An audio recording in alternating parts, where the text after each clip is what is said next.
Tennis returns to Madison Square Garden tonight for a one-night-only event. The Garden Cup features 4 players and 2 marquee singles matches. First up, it is Olympic medalist Tommy Paul, the American, against former Wimbledon runner-up Nick Kyrgios. Excited to see him back on the court. And then it is back-to-back U.S. Open champ Aryna Sabalenka taking on 4-time Grand Slam champion Naomi Osaka. And joining me now to talk all things tennis is 2-time U.S. Open champion Tracy Austin. Thank you so much for being here. It's so great to have you. Thank you. It's a pleasure to be here. And you're a tennis player, so you know your stuff. I'm impressed. I try.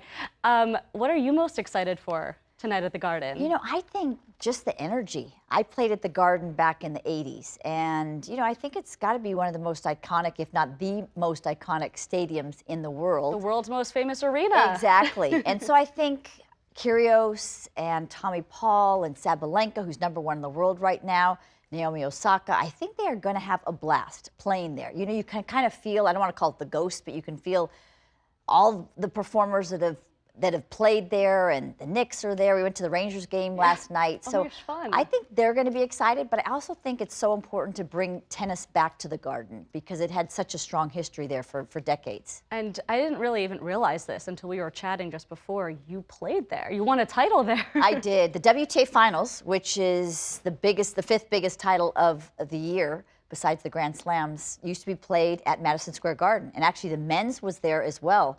And so I beat Martina Navratilova in the finals in 3 sets, lost to her one other time in the finals at Madison Square Garden, and played there this morning in a little event, and it was so great to be back. Just walk through the locker room and the walls and get out there, and it's just an amazing arena. Obviously has so much history, but to be able to bring tennis back and tonight to have those incredible entertainers and phenomenal athletes is going to be exciting. I was going to say, the 4 of them are like huge tennis personalities, right? Like they're going to really let the crowd have a good time. They're going to put on a show. Yeah, Nick Kyrgios, he hasn't been playing as much lately, but obviously one of the most talented guys around. So many players, tennis players and people are just interested in him. I think anytime you can see the #1 player in the world like Aryna Sabalenka and the level that she's playing at. Naomi Osaka's won a couple of U.S. Opens, so she's on the comeback trail, doing very well as a mother. She was out for a little bit of time. And then Tommy Paul is very exciting. He's one of the young Americans that's really making an impact on the sport as well. And he even told us, we spoke with him last week, and he said it's going to be so different than playing at the U.S. Open because he was expecting to be a much more New York-centric crowd. He said, you know, the U.S. Open is people from all over the world. Right. He thinks it's going to, like the New Yorkers are going to bring it tonight. I think the New Yorkers bring it, whether it's at the U.S. Open or whether it's here. They seem to really enjoy, first of all, their sports, but then are very knowledgeable about tennis.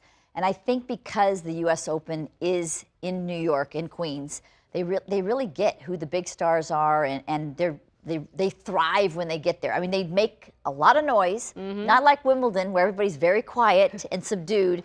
And I think the players really appreciate that. Yeah, we don't Wimbledon clap in New York. No, we it's New York loud, clap. It's boisterous, it's music, it's all the energy. All the energy for sure. Oh, while you're here in New York, you and fellow Hall of Famer Gigi Fernandez got to play with some young players on the court and up at Crotona Park, right, at Kerry Leeds. And this is all part of the Be Legendary initiative, the Be Legendary program. Here's some video of it. What was this like for you? This was phenomenal. It's an initiative that Hall of Fame up in Newport, Rhode Island, is bringing to tennis, and it's so important to bring this excitement, this curiosity around the world, because these are young players that are underserved, they're already playing, but to be able to come all together, there are 3 different entities, to come together and to see their curiosity, to see their excitement, and for me, it's always a joy.